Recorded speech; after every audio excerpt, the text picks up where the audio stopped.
आज की इस वीडियो में मैं बात करूंगी रॉकेट की इक्वेशन कैसे फाइंड करते हैं, इसकी डेफिनेशन क्या है, किसी भी टाइम पे रॉकेट को फायर करने के बाद हम इसकी वेलोसिटी कैसे फाइंड कर सकते हैं, मास कैसे फाइंड कर सकते हैं किसी की भी टाइम पर रॉकेट को फायर करने के बाद, और बहुत कुछ। हेलो जी, अस्सलाम वालेकुम and welcome to my YouTube channel LT study for you. दुनिया का सबसे पहला रॉकेट 16 मार्च 1926 में एक फिजिशियन गोडर्ड ने लॉन्च किया था, इसीलिए इसको मॉडर्न रॉकेट का फादर भी कहा जाता है। रॉकेट के साथ एक्सटर्नल टैंक अटैच किए जाते हैं और इन टैंक के liquid hydrogen and oxygen rust coloured में एक्सटर्नल टैंक में फ्यूल के साथ कंबाइन किया जाता है। रॉकेट के 3 मेन इंजन होते हैं जहां से गैसेस बाहर एग्जॉस्ट होती हैं। इन इंजन्स के ज़रिए गैसेस बाहर की तरफ मूव करती है, जबकि इसे ऑपोजिट साइड में इसके प्रेशर जो रॉकेट पर लगता है और रॉकेट अपवर्ड मूव करता है। जो लोग रॉकेट में सफ़र करते हैं उनको पहले हवाई लिबास पहनाया जाता है। रॉकेट को लॉन्च करने से पहले 15 सेकंड इसमें ऑयल को जलाया जाता है और उसके बाद जब बर्न होता है तो अपने पीछे बहुत सी गैसेस खारिज करता है, और ये वाली गैसेस इंसानों के लिए बहुत ही नुकसानदाह होती हैं। इसीलिए रॉकेट को आबादी से दूर लॉन्च किया जाता है, यानी कि रॉकेट को लॉन्च करने के लिए स्टेशन रॉकेट के ऐसी जगह पर बनाए जाते हैं जो आबादी से बहुत ही दूर होते हैं। रॉकेट को फायर करने के बाद जैसे जैसे टाइम गुजरता है वैसे वैसे रॉकेट की जो वेलोसिटी होती है वो तो इंक्रीज़ करती जाती है, लेकिन जो रॉकेट का मास होता है वो डिक्रीज़ करता जाता है, क्योंकि रॉकेट में जो फ्यूल और गैसेस वगैरह स्टोर की हुई होती हैं वो फ्यूल जलकर गैसेस की फॉर्म में बाहर निकलता जाता है, जिसकी वजह से जो रॉकेट होता है वो साइज़ में या वज़न में हल्का होता जाता है, लेकिन उसकी स्पीड जो होती है वो तेज़ होती जाती है। रॉकेट की सिंपल डेफिनेशन क्या हो जाएगी? The self propelled device that carries its own fuel and oxygen और other chemical agent which is needed to burn its fuel is called rocket. यानी कि रॉकेट एक ऐसी डिवाइस होती है जो कि फ्यूल और ऑक्सीजन और फ्यूल को जलाने के लिए जो दूसरे केमिकल यूज़ होते हैं वो अपने साथ रखती है।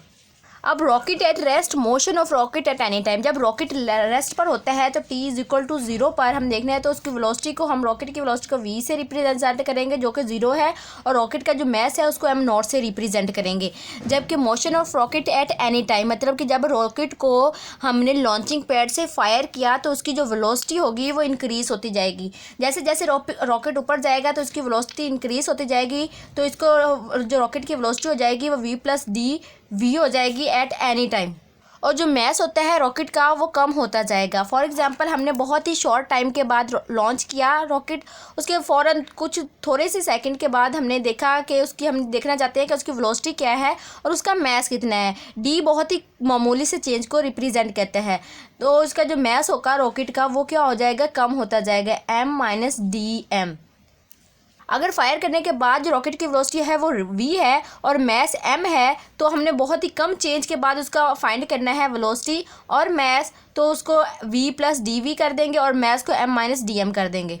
और इधर से जो गैसेस बाहर निकल रही हैं, जो गैस का मास है वो -dm हो जाएगा, और जो वेलोसिटी है क्योंकि गैसेस जो है वो नीचे को मूव कर रही हैं और रॉकेट ऊपर मूव कर रहा है, रॉकेट और गैसेस की जो रिलेटिव वेलोसिटी हो जाएगी वो v0 -v हो जाएगी। Rocket equation, the rocket equation is use to determine the velocity of rocket at any time. जो रॉकेट के इनिशियल मोमेंटम हो जाएगा Pi = हो जाएगा mv के इक्वल, और जो हमारा फाइनल मोमेंटम हो जाएगा वो हो जाएगा momentum of rocket plus momentum of gases. Momentum of जो रॉकेट है वो हमारे पास क्या है, रॉकेट का मोमेंटम क्या है, m-dm और v+dv। इसी तरह प्लस का साइन आ जाएगा, और जो गैसेस का है -dm और v0 -v, क्योंकि हमें पता है जो मोमेंटम है वो mv के इक्वल होता है, तो ये मोमेंटम हो जाएगा रॉकेट का और ये मोमेंटम हो जाएगा गैसेस। अब हमें पता है rate of change of momentum force के इक्वल होता है, F हो जाएगा dp/dt, और ये चेंज जो होता है ये किसके इक्वल होता है, di/dt एज इट इज़ आ जाएगा। ये final momentum minus initial momentum.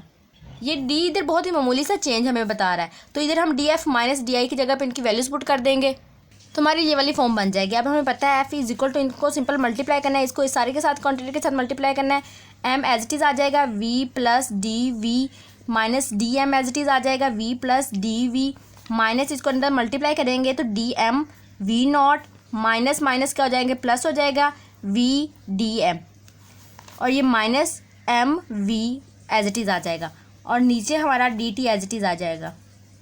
जब हम इनको मल्टीप्लाई करेंगे अंदर तो ये क्या हो जाएगा, M V plus M D V minus V D M, ये बाहर माइनस है तो अंदर वाला साइन चेंज हो जाएगा, तो D M D V minus D M और वी इधर नॉट पहले राइट कर लेते हैं, plus V D M minus M V, over में आ जाएगा डी टी। ऑपोजिट साइन वाले कैंसिल हो जाएंगे। इसको तो पहले हमने निगलेक्ट कर देना है क्योंकि ये बहुत ही स्मॉल चेंज है। और एम वी ये पॉजिटिव है, ये नेगेटिव है, ये कैंसिल हो जाएंगे। वी डी एम ये पॉजिटिव है, ये नेगेटिव कैंसिल हो जाएंगे। जो बाकी हमारे पास फोर्स बचेगी वो हो जाएगी M D V minus V naught D M over D T. इनको हम सेपरेटली राइट कर लेंगे, M D V over D T minus V naught D M over D T. ये हमारा आ जाएगी force, where F is the external force acting on the rocket. इसमें क्या चीज़ है, एयर रेजिस्टेंस हो जाएगी इस फोर्स में और ग्रेविटेशनल फोर्स हो जाएगी। अब हमने ये तो फाइंड कर लिया कि रॉकेट तक जो फोर्सेस लगती हैं वो कैसे फाइंड की जाती हैं।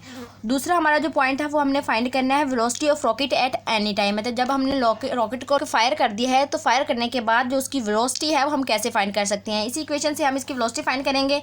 इसको एज इट इज़ राइट कर लेते हैं, F is equal to M D V over D T minus V naught D M over D T.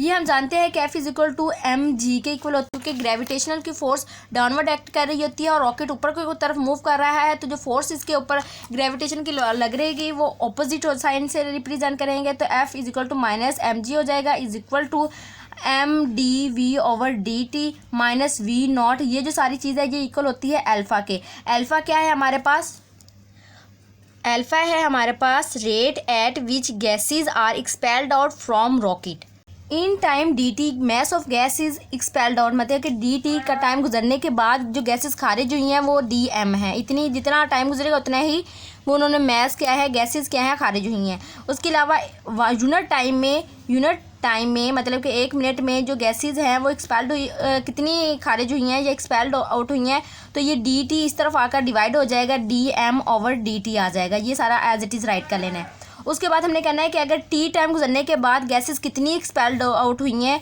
तो वो क्या आ जाएगा, इधर क्या टी हम दोनों तरफ पे क्या कर देंगे, मल्टीप्लाई कर दें, D T T as it is आ जाएगा। और D M over D T ये अल्फ़ा के इक्वल होता है तो अल्फ़ा राइट कर देंगे, T as it is right कर देंगे। तो D M over D T is equal to हो जाएगा अल्फ़ा के और T as it is right कर देंगे। हमें पता है कि एम नॉट क्या है, mass of the rocket at time, E is equal to 0 है और M mass of the rocket है एट एनी टाइम। तो अगर हमने ये मैथ फाइंड करना है तो m इज इक्वल टू हो जाएगा m naught minus alpha T. दोनों साइड्स पे हम डिफ्रेंशिएट करेंगे विद रिस्पेक्ट टू t, तो D M over D T as it is आ जाएगा। ये वाली पूरी इक्वेशन क्या हो जाएगी, 0 हो जाएगी, minus alpha D T over D T आ जाएगा, ये एक दूसरे से कैंसिल हो जाएंगे, और D M over D T minus alpha, तो अल्फ़ा किसके इक्वल हो जाएगा, हमें क्या फाइंड करना है, अल्फ़ा फाइंड करना है, तो अल्फ़ा इधर ही रहेगा, ये माइनस का साइन इस तरफ ले जाएंगे, तो अल्फ़ा इक्वल हो जाएगा minus D M over D T.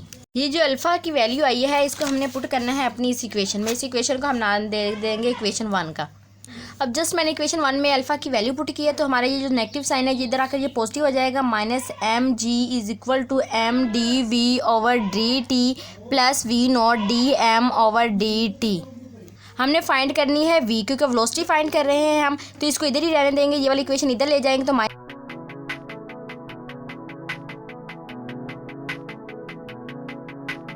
Find क्या करना है, जस्ट इसमें हमें v चाहिए। बाकी जो सारी इक्वेशन है हम इस पूरी इक्वेशन को m के साथ डिवाइड कर देंगे और dt के साथ मल्टीप्लाई करेंगे। जब m के साथ डिवाइड करेंगे तो M G over M minus V naught over M D M D T is equal to M over M D V over D T.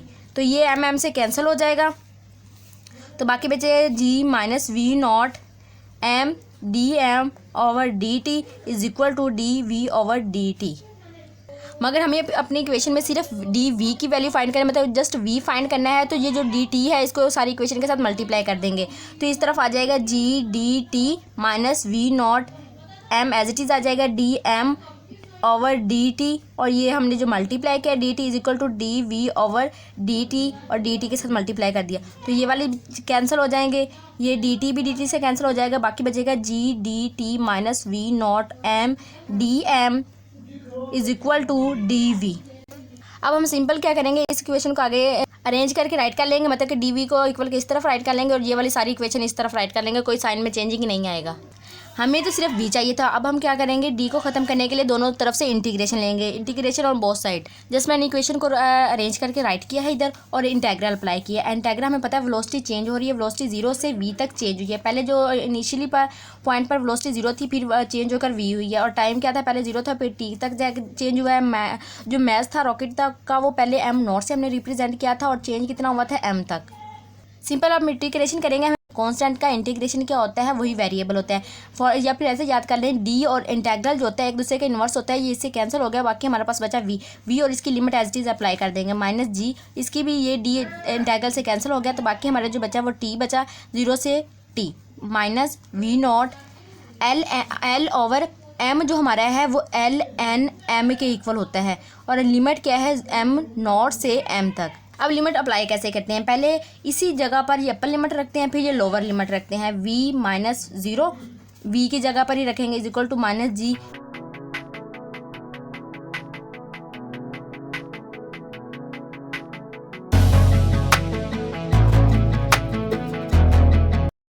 तो हम सिंपल इसे लिख लेते हैं is equal to minus G T minus, क्योंकि G जब 0 के साथ मल्टीप्लाई होगा तो इसको भी 0 कर देगा, minus V naught as it is आ जाएगा। ये एल एन का रूल होता है कि जो भी इसके साथ अगर कोई फंक्शन जो माइनस हो रहे हैं तो उसको ये डिवीजन में चेंज कर देता होता है, ओवर एम नॉट आ जाएगा।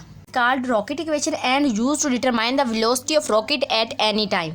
अब जो थर्ड नंबर पर हमने फाइंड करना है mass of rocket at any time, mass of rocket at any time. तब हमने जो जी की वैल्यू इसको निगलेक्ट कर देंगे और ये वाली इक्वेशन एज इट इज इधर राइट कर देंगे। हमने ये वाला मास फाइंड करना है तो जो बाकी चीज़ें हैं वो इक्वेशन के दूसरी तरफ ले जाएंगे।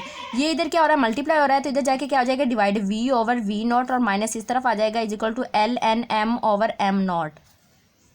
और एल एन को ख़त्म करने के लिए हम दोनों तरफ से ई को मल्टीप्लाई करेंगे, तो ई की ये जो वाला सारा फंक्शन है ये ई की पावर में चला जाएगा is equal to l n e m over m naught. ये एल एन ई है ये 1 के इक्वल होता है, e v over v naught is equal to होता है एम ओवर एम नॉट हो जाएगा। एम हमने फाइंड करना है तो एम इज इक्वल टू हो जाएगा ई की power v naught v over v naught, और ये जो एम है एम नॉट है इधर मल्टीप्लाई डिवाइड हो रहा है, इधर जाकर मल्टीप्लाई हो जाएगा एम नॉट।